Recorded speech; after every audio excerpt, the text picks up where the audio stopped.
This statue may look like a symbol of Rome's greatness, but it's not what you think, because behind the shining marble and golden crowns lies one of the darkest stories in human history, the reign of Caligula, the mad Roman emperor whose desires turned the empire into a nightmare. The year was 37 AD, and Rome celebrated a new ruler, believing peace had finally returned. Streets filled with laughter, temples filled with prayers, and citizens whispered of hope after years of tyranny. But they were wrong. What seemed like salvation would soon reveal a monster. At first, Caligula was loved. People cried tears of joy when he became emperor. They thought he would restore Rome's glory and kindness. But within months, the mask fell. His charm turned into cruelty, his laughter into madness. Whispers of his behavior began spreading through the city, not as rumors, but as truth. Senators trembled in silence, families locked their doors, and even soldiers avoided his gaze. This was not the Rome of courage and honor anymore. This was an empire sinking into fear and humiliation. If Caligula's hunger for power had been stopped early, Rome might have survived with its soul intact. But it wasn't, and because no one dared to speak against him, his desires became law. What began as whispers turned into screams echoing through the marble halls of the palace. The emperor's appetite for control knew no limits. He believed that to possess someone's body was to own their spirit. No family, no woman, no god was safe from his reach. The empire that had once conquered nations now bowed before one man's corruption. Every choice Caligula made pulled Rome deeper into despair. Senators lost their dignity, noble women lost their names, and the people lost their faith in the gods. The city that once stood as the heart of civilization began to rot from within. Fear ruled the streets, and silence became Rome's only defense. Because if anyone dared to question Caligula, they vanished. If anyone resisted, their families paid the price. This was the true cost of unchecked power, an empire that forgot its own strength, enslaved by one man's madness. Caligula's Rome became a warning carved in history, a reminder that when hunger for pleasure and domination goes unchallenged, even the greatest civilization can crumble from the inside. Caligula's story began not in the shadows, but under the brightest lights of Rome's glory. He was born into greatness, a child of the imperial family, surrounded by power, wealth, and admiration. His father, Germanicus, was one of Rome's most beloved generals, honored for his victories and adored by the legions. Even as a boy, Caligula followed his father to the battlefield, dressed in a tiny soldier's uniform. The soldiers laughed affectionately and called him Caligula, meaning little boots. At that time, the name was a sign of love, not madness. From the moment he entered the world, the empire treated him like a gift from the gods. Statues were raised in his family's honor, poets praised their bloodline, and the people whispered that young Caligula might one day restore the greatness of Rome. When the harsh and cruel Tiberius ruled the empire, many secretly hoped that Caligula would bring back the warmth and mercy that Rome had lost. He was charming, polite, and clever. He said the right words and played the role of the dutiful heir perfectly. Behind his soft smile, though, something darker was forming. When Tiberius died, Rome celebrated. The streets filled with music and flowers as crowds shouted Caligula's name. They believed a new golden age had begun. Senators bowed eagerly. Families prayed in gratitude. And every citizen thought the nightmare of tyranny was finally over. For the first few months, Caligula appeared to prove them right. He freed prisoners, paid debts, and even held lavish games to honor the people. Rome had not seen such happiness in years, but happiness under his rule was only the calm before the storm. Because power changes people, and absolute power devours them. Slowly, the young emperor began to reveal his true nature. The boy who once wore a soldier's boots became a man who walked on the hearts of his people. His laughter turned cold. His generosity became a weapon, and his desire for control grew without limit. The same citizens who once shouted his name began to whisper it in fear.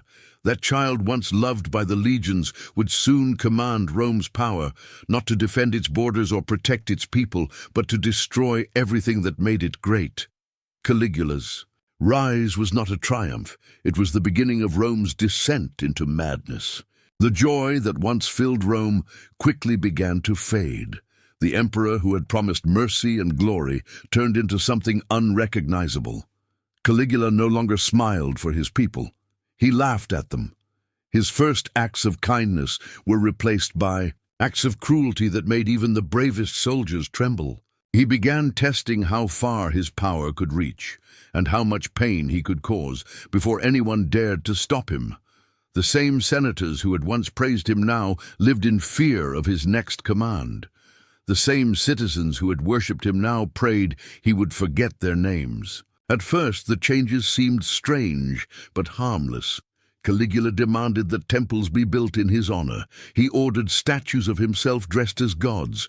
People laughed nervously, unsure whether he was serious. But soon, laughter was no longer safe. His words became law, and his madness became Rome's new religion. Those who hesitated to praise him were punished. Those who refused to bow were never seen again. Power no longer satisfied him. He wanted worship.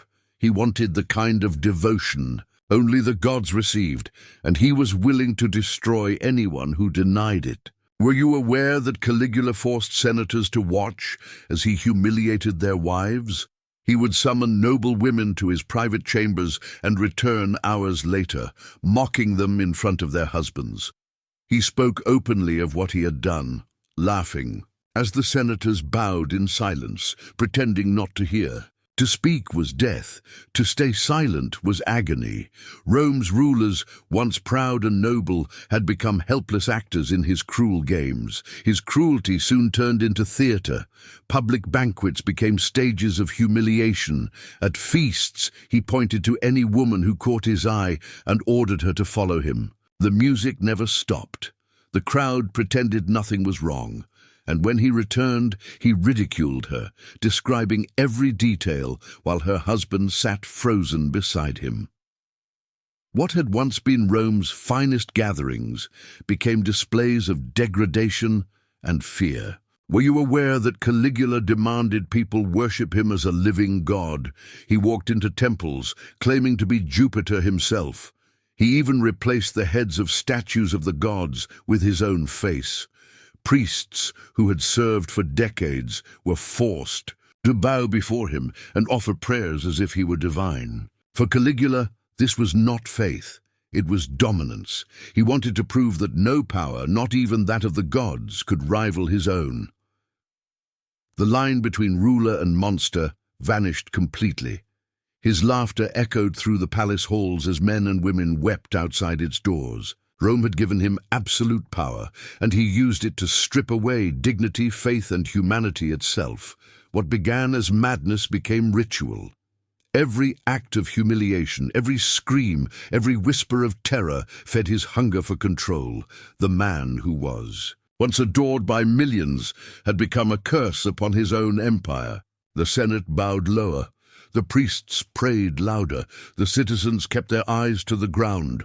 No one dared to speak the truth, that the Emperor of Rome was no longer a man of flesh and blood, but a shadow of insanity ruling through fear. Picture a city that once called itself the heart of civilization, now beating with fear instead of pride. Rome, the empire that had conquered the world, had been conquered by one man's desires. Every command from Caligula was a wound, and every silence from his people was another cut to Rome's soul. The city's marble temples still gleamed under the sun, but their light no longer stood for faith, it stood for fear. The same hands that once built monuments to honor the gods were now forced to serve the madness of one emperor. Caligula grasped something terrifying, that to possess the flesh was to possess the spirit. When he took a man's wife, he took his dignity. When he humiliated a noblewoman, he humiliated her entire household.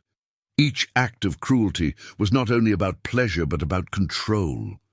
He broke people to remind them that nothing, not love, not family, not faith, could protect them from his will. Rome had crowned a savior, but it had raised a hunter, and now the hunter fed on the very people who once praised his name. Think about the senators who sat in silence as their wives were taken, knowing a single word could end their lives. Think about the mothers who watched their daughters enter the palace and never return the same. Think about the priests who once guarded Rome's temples, now forced to bow to the man who mocked their gods. These weren't isolated tragedies. They were the heartbeat of a dying civilization. The pain of a few had become the shame of millions. Caligula's Rome became a mirror of his corruption. Every family he ruined, every temple he defiled, every vow he shattered reflected the empire's decay. What had once been a city of laws and honor had turned into a playground for humiliation. Marriage, once sacred, became a joke. Religion, once holy, became a mask for fear. And the Senate, once Rome's proud voice, had turned into an audience for his cruelty. Rome's greatness had not been destroyed by enemies from outside its walls. It was consumed from within. The empire's strength, once built on discipline and unity, was replaced by dread and silence. The citizens still marched, still prayed, still pretended that order remained. But beneath the surface, Rome's spirit was bleeding out. Caligula had proven that when one man controls both body and soul, even the strongest empire can collapse without a single sword being raised against it.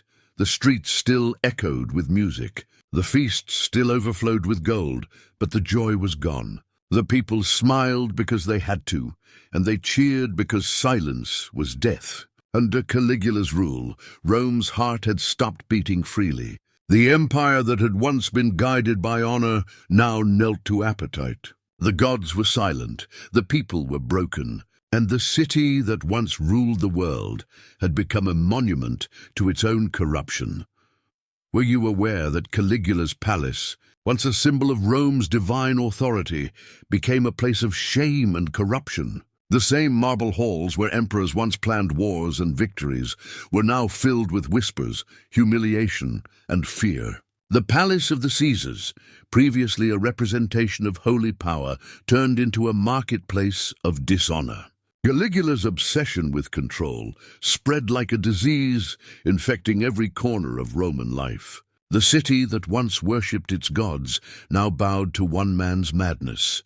Religion, once the beating heart of Roman virtue, became his personal stage. Were you aware that Caligula declared himself a living god? He didn't just command soldiers, he demanded prayers. Temples that once honored Jupiter and Mars now displayed statues of Caligula wearing their crowns. Priests, once loyal to the gods, were forced to kneel before him, pretending that his cruelty was divine will. Refusing meant death, and submission meant disgrace. Faith was no longer a matter of devotion, it was survival. Politics offered no safety either. Senators who once debated laws and guided Rome's destiny now competed to flatter their emperor.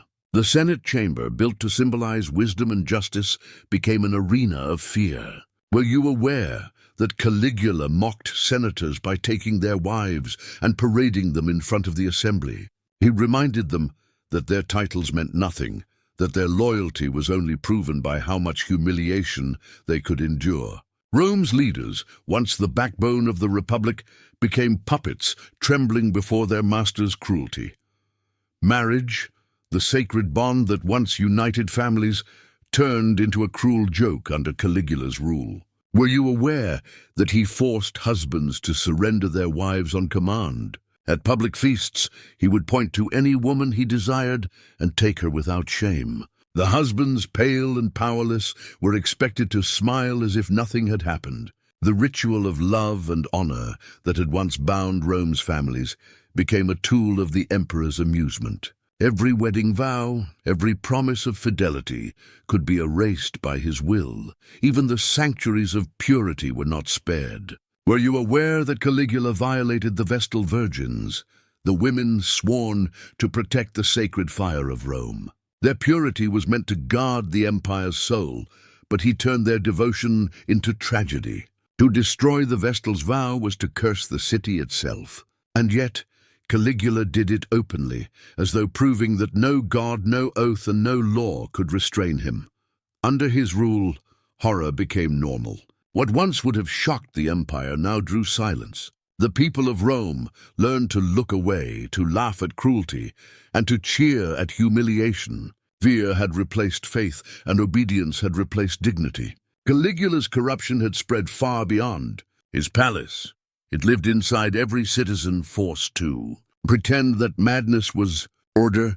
The empire that had once ruled the world, through strength and law, was now governed by a single man's appetite. Every institution, religion, politics, and marriage had been stripped of meaning. What was once sacred had been mocked. What was once powerful had been broken. And as Rome's spirit rotted, its people discovered the most terrifying truth of all, that the greatest evil is not always the sword. It is the silence that allows the sword to fall again and again. In the final days of Caligula's reign, the empire was no longer living, it was merely surviving. The people spoke only in whispers. The Senate bowed in fear, and the Praetorian Guard, sworn to protect him, had begun to question what they were defending. The streets of Rome were quiet, but that silence was not peace. It was the silence of exhaustion, of a city crushed under the weight of one man's madness. The laughter that once filled the palace had turned into something hollow, echoing through halls stained by fear. Even those closest to Caligula could no longer hide their hatred. Whispers of rebellion began to grow in secret chambers. The Praetorian Guard, men who had once obeyed every cruel command, now plotted behind the marble walls they once guarded. Senators, humiliated and stripped of dignity, prayed not for Rome's glory, but for Caligula's death. They all knew that if he lived much longer, the empire itself might not. Every citizen, from nobleman to servant, shared one silent wish: to see the emperor fall. The moment finally came on a cold January day in 41 AD. Caligula walked through the palace, drunk on his own delusions of godhood, unaware that the same guards who had once bowed before him now held blades in their hands. The attack was swift and merciless. The man who had turned Rome into a stage of humiliation met the same fate he had dealt to others, betrayed, surrounded, and cut down in the very corridors that had witnessed his cruelty. Blood spread across the marble floor, and with it concluded the rule of the man who had made Rome a brothel of humiliation. Yet his death did not bring peace. The empire could rebuild its buildings, crown a new emperor, and continue its politics, but it could not wash away the stains left on its soul. Rome could advance politically, but emotionally the empire bore the specters of his rule. Families who had been broken could not be mended. Husbands who had bowed to survive could never lift their heads again. The women who had been taken could never forget. The laughter that had once echoed through the city now carried a shadow. Caligula's death was not an ending, it was a warning. Rome had learned how fragile greatness truly was. It had seen that when fear becomes law and power becomes pleasure, even the mightiest empire can rot from within. The people celebrated the tyrant's fall, but deep down they knew the truth. Rome itself had changed. It had looked into the eyes of a monster and found that the monster was not just one man, but the reflection of its own hunger for control. History would remember Caligula as a mad emperor, a man who defiled gods, corrupted laws, and destroyed souls. But his story lives as more than horror. It stands as a mirror for every age that forgets the price of power. The empire that had once ruled the world had been brought to its knees by one man's appetite. And long after his blood dried on the marble, Rome continued to live with the echoes of his madness. History reminds us that the greatest dangers rarely come from outside. They rise from within. Rome did not fall because of an enemy's sword, but because of its own blindness, pride, and silence. Caligula's rule was not only the story of one mad emperor, but the story of a people who allowed fear to replace honor. They bowed to survive, they obeyed to live, and in doing so they gave him the power to destroy them. The empire that had once conquered the world could not defend itself from the corruption of its own heart. When power becomes divine, mercy dies. When rulers believe they are gods, the people become sacrifices. Caligula believed he was immortal, above judgment, untouchable by any law. But history shows that even the most powerful fall, and when they do, their fall shakes the world they built. His death came not by armies or rebellions, but by those who had once sworn loyalty to him. It was not a war that ended his reign. It was conscience, finally awakened. The mightiest empires do not always collapse to foreign blades. Sometimes they decay from the inside, consumed by the hungers of those crowned as deities. Rome had been built on discipline, honor, and faith, yet it crumbled under indulgence, vanity, and silence. Every cruelty Caligula committed was another crack in the foundation of the empire. And when the marble finally broke, it revealed the truth. No nation, no kingdom, no empire can survive when humanity itself becomes a tool of power. Caligula's story is more than a tale of madness. It is a warning carved in stone. Power without restraint becomes destruction. Worship without truth becomes slavery. Rome believed it could grant divinity to a man, but in doing so, it turned itself into his offering. The echoes of that mistake still whisper through history, reminding us that tyranny begins not with the rise of a monster, but with the silence of those who choose to look away.